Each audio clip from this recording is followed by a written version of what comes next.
বন্ধুরা, এরকম ভালো ভালো ভিডিও পেতে আমাদের চ্যানেলটি লাইক করুন এবং আমাদের চ্যানেলটি সাবস্ক্রাইব করে অবশ্যই শেয়ার করে দিবেন এবং একটি কমেন্ট করে দিবেন সুন্দর করে।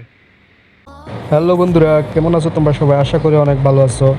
তো টাইটেল এবং ডিসক্রিপশন দেখে অবশ্যই বুঝতে পারছো আজকে ভিডিওতে কী হতে চলেছে। তো চলুন শুরু করা যাক। তো আমরা এই ফটোটি দিয়ে কীভাবে একটি থাম্বনেল তৈরি করবো আজকে দেখাবো। তো এখানে রিমুভ অপশনে ক্লিক করবে, এটাকে ব্যাকগ্রাউন্ড রিমুভ করে দিবে। তো আমাদের ব্যাকগ্রাউন্ড রিমুভ করে দিয়েছে।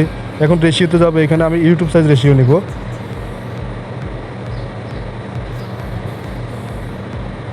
তো এটাকে এটার মতো করে বসিয়ে দিলাম। বসিয়ে দেওয়ার পর এখানে টিক চিহ্ন দিব।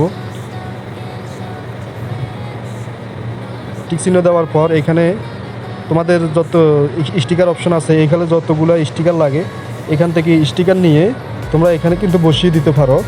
এভাবে স্টিকার নিয়ে